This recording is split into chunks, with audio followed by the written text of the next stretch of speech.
So in the past few years, I've been kind of realizing one thing. One of the more ways, or one of the best ways you can go ahead and kind of prolong the life of your iPhone is not necessarily only the, iPhone that you actually buy. Meaning that if you buy an iPhone, 10, that may start to show its age a little bit more than an iPhone 11. But the biggest thing, or one of the biggest things I started to realize, is basically how much storage actually takes a play on how long you might end up using a certain iPhone. So what I mean by this is, there are many people who will look at an iPhone like an iPhone XS, for example, and they will look at how many issues they have with that iPhone, even an iPhone 11. They will look at their iPhone 11 and be like, man, this iPhone is so old, it's just always, not working right, I'm always running out of storage, this and that, I have to get a new iPhone. And I started to realize that a majority of the time, the iPhone might be perfectly fine, it's just the storage variant that you actually ended up purchasing that might actually end up being the issue more so than the iPhone itself. So one thing I would probably recommend doing is,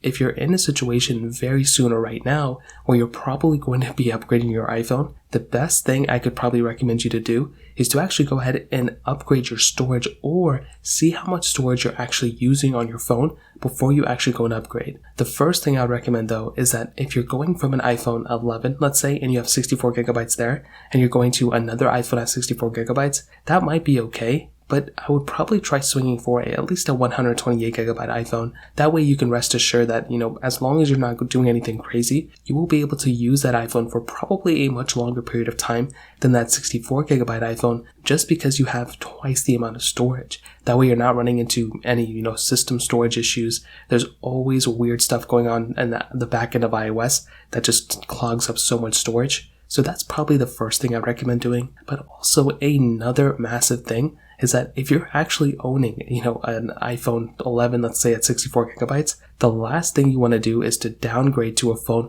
with 32 gigabytes. Now that seems kind of unlikely. The more likely scenario is that you might have an iPhone that has like 256 gigabytes of storage, but then should you go and upgrade to the one that, maybe it's a newer iPhone, but it's at a 128 gigabytes, and that I say no, I would not recommend going through and upgrading your phone, but downgrading your storage. The best thing to do, again, is usually clear out your phone as often as you can, but I would recommend before you upgrade your device, or even think about upgrading, just go through, pretty much clear out as much stuff that you don't need on your phone. I would recommend keeping everything you plan on keeping, but if there's anything that, apps you don't use anymore, anything like that, photos or videos you don't need or have backups of already, I'd recommend just going through, deleting them, and just seeing if you can actually go through and use your phone and, see how much storage you save that way. So that pretty much covers it up. If you have any other thoughts or questions, let me know in the comment section below. Hit the like button, that would mean so much, but definitely hit that subscribe button. More importantly than everything else, I love every single one of you guys. Hopefully I'll catch you guys in the next video. Peace out till then.